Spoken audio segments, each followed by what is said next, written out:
Have you ever heard the phrase going berserk? Well, this actually comes from the Viking times when a group of Viking warriors would wear bear skins on their head and take magic mushrooms in order to enter a trance-like state. So mushrooms have been used for centuries to heal and connect with one's consciousness. They're grown naturally worldwide and used by people of varying ages, educations, and intentions. So there's a rich spiritual and medical history of magic mushrooms. As far as spiritual goes, there are rituals in South America and Africa where they basically just take these magic mushrooms in order to connect with their higher power, connect with their religion, and also as a rite of passage. So I would like to explain something called the stoned ape theory, which basically states that before we were Homo sapiens, when apes were exploring the new world and trying new foods and stuff, they stumbled upon magic mushrooms, and when they took them, it expanded their consciousness enough to develop language. So I actually have a visual aid for you to explain this. Okay, so here's a Comedy Central video explaining this.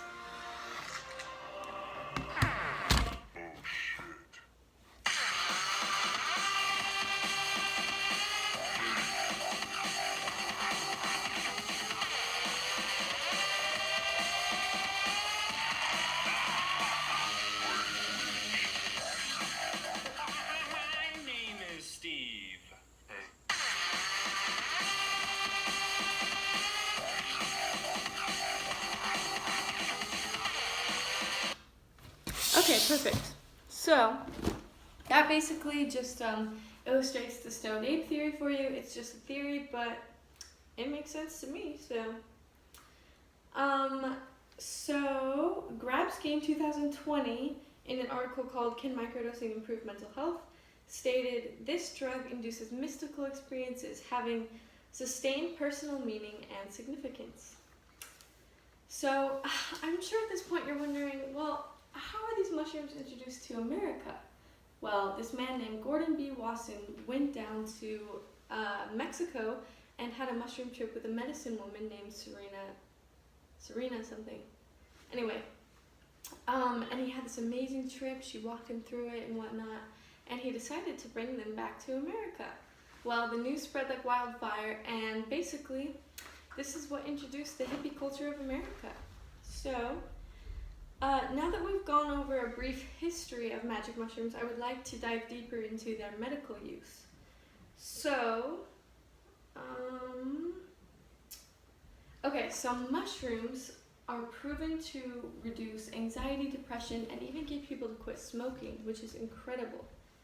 So, in an article called "Psilocybin Microdoses Demonstrate Greater Observed Improvements in Mental Health" by Rootman in 2022, this experiment basically tested microdosers versus non-microdosers for 1 month, and the microdosers reported greater mental health and mood across age, gender, and mental health status. However, with all this rich history and studies, in the 1970s, during the Vietnam War, there also became a war on drugs. So, thanks to Richard Nixon, the use of all psychedelics, even in a medical setting, was banned. But they remained a prevalent alternative medicine worldwide because of their extreme health benefits and healing properties, which cannot be denied. So, in a TED Talk called "The Use of Psilocybin to Relieve Suffering" by Griffiths in 2015, he stated, "After a single dose of psilocybin relieved depression for up to 6 months in cancer patients, the experimenter stated, mushrooms produce substantial antidepressant and anxiolytic effects, it is unprecedented. Sorry, my phone died. It is unprecedented in the field of psychiatry." So there's great potential use in the medical field, but there's just so much we don't know because we haven't had enough time to figure it out and find the full health benefits, but we will when they're legalized again. So, mushrooms are significant in the past and today spiritually, and medically. And I have some extra photos to demonstrate their use in the past. So this is Persephone and Demeter holding magic mushrooms, and here is magic mushroom stone carvings in South America.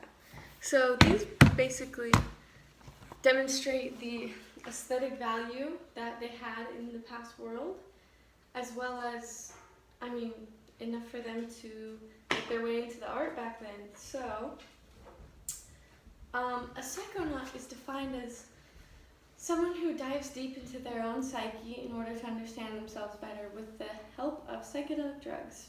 Are you willing to take the leap? Thank you.